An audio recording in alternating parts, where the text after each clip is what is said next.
ಯೆಹೋವನು ನಿನ್ನ ಪಾದಗಳನ್ನು ಕದಲಗೊಳಿಸದಿರಲಿ, ನಿನ್ನನ್ನು ಕಾಯುವವನು ತೂಕಡಿಸದಿರಲಿ. ಶುಕ್ರವಾರ 10 ಜುಲೈ 2026 ಇಸ್ವಿ.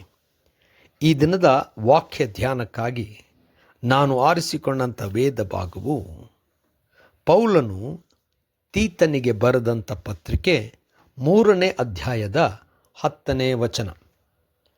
ಸಭೆಯಲ್ಲಿ ಭೇದ ಹುಟ್ಟಿಸುವ ಮನುಷ್ಯನನ್ನು 2 ಸಾರಿ ಬುದ್ಧಿ ಹೇಳಿದ ಮೇಲೆ ಬಿಟ್ಟು ಬಿಡು ಎಂಬುವಂಥದ್ದೇ. ಕರ್ತನಲ್ಲಿ ಪ್ರೀತಿಯುಳ್ಳ ದೇವ ಜನರೇ, ಶುಭೋದಯ. ಸಭೆಯಲ್ಲಿ ಭೇದ ಭಾವ ತರುವಂಥವರ ಬಗ್ಗೆ ದೇವರು ಯಾವ ರೀತಿಯಲ್ಲಿ ನಡೆಸುತ್ತಾನೆ ಎಂಬುವಂಥದ್ದನ್ನು ಪೌಲನು ಹೇಳಿದ್ದಾನೆ. ದೇವರ ನಾಮಕ್ಕೆ ಸ್ತೋತ್ರವಾಗಲಿ. ಕರ್ತನಲ್ಲಿ ಪ್ರೇರೆ ಈ ವಾಕ್ಯ ಧ್ಯಾನ ಮಾಡೋಣ. ಈ ದಿನದ ವಾಕ್ಯ ಧ್ಯಾನದ ಶೀರ್ಷಿಕೆ ಸಭೆಯಲ್ಲಿ ಭೇದ ಭಾವ ತರುವುದು. ಕರ್ತನಲ್ಲಿ ಪ್ರಿಯರೇ, ಪೌಲನು ತೀತನಿಗೆ ಸಭೆಯನ್ನು ಕಟ್ಟುವುದ ವಿಚಾರವಾಗಿಯೂ ಮತ್ತು ಸಭೆಗೆ ಸೇರಿದಂಥ ದೇವ ಜನರ ಜೀವನ, ಅವರ ರೀತಿ ಹೇಗಿರಬೇಕೆಂಬುದಾಗಿ ಅನೇಕ ವಿಚಾರದಲ್ಲಿ ಅವನಿಗೆ ಅನೇಕ ವಿಚಾರವನ್ನು ತಿಳಿಸುತ್ತಾ ಪ್ರೋತ್ಸಾಹಿಸುವಂಥವನಾಗಿದ್ದಾನೆ. ಅದರಲ್ಲೂ ವಿಶೇಷವಾಗಿ ದೇವ ಜನರು ಯಾವ ರೀತಿಯಲ್ಲಿ ವರ್ತಿಸಬೇಕು, ಕೆಟ್ಟದ್ದನ್ನು ಬಿಡಬೇಕು, ಜಗಳ ಆಡುವುದು ನಿಲ್ಲಿಸಬೇಕು, ಒಳ್ಳೆಯದನ್ನು ಮಾಡಬೇಕು, ಕರುಣೆಯುಳ್ಳವರಾಗಿರಬೇಕು, ವಿಧೇಯರಾಗಿರಬೇಕು ಎಂಬುದಾಗಿ ಅನೇಕ ವಿಚಾರಗಳನ್ನು ತಿಳಿಸುತ್ತಾನೆ.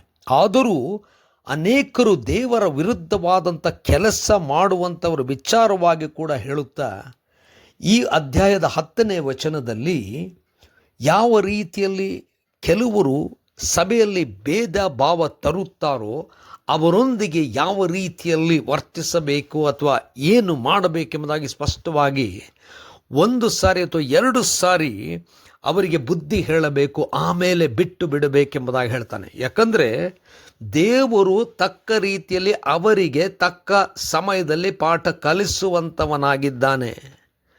ಕರ್ತನಲ್ಲಿ ಪ್ರೇರೆ, ಈ ಹೊತ್ತಿನ ದಿನಮಾನಗಳಲ್ಲಿ ಅನೇಕರು ಸಭೆಗಳಲ್ಲಿ ಭೇದ ಭಾವ ತರುವಂಥ ಕಾರ್ಯಗಳನ್ನು ಮಾಡುತ್ತಿರುವುದು ನಾವು ನೋಡ್ತಾ ಇದ್ದೇವೆ.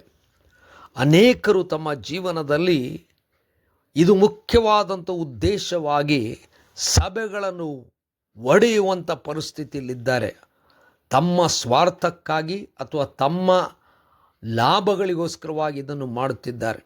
ಆದರೆ ದೇವರ ವಾಕ್ಯದಂತೆ ಪೌಲನು ಹೇಳುವಂತೆ ಅವರನ್ನು 1 ಸಾರಿ ಅಥವಾ 2 ಸಾರಿ ಬುದ್ಧಿ ಹೇಳುವುದಾದ ನಂತರ ಬಿಟ್ಟು ದೇವರು ತಾನು ಯಾವ ರೀತಿಯಲ್ಲಿ ಸಭೆಯನ್ನು ಕಾಪಾಡುತ್ತಾನೆ, ಈ ರೀತಿಯಾದಂಥ ವ್ಯಕ್ತಿಗಳು ಏನನ್ನು ಮಾಡುತ್ತಾನೆ ಎಂಬುದಾಗಿ ನಾವು ನೋಡುವಂಥವರಾಗೋಣ.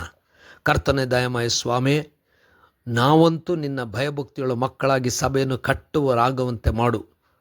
ಒಡೆಯುವಂಥವರು ತಿಳ್ಕೊಂಡು ಅದನ್ನು ಬಿಡುವಂತೆ ನೀನು ಬಲಪಡಿಸು. ಯೇಸುವಿನ ನಾಮದಲ್ಲಿ ಪ್ರಾರ್ಥನೆ ಬೇಡಿದೆವು ತಂದೆಯೇ, ಆಮೆನ್.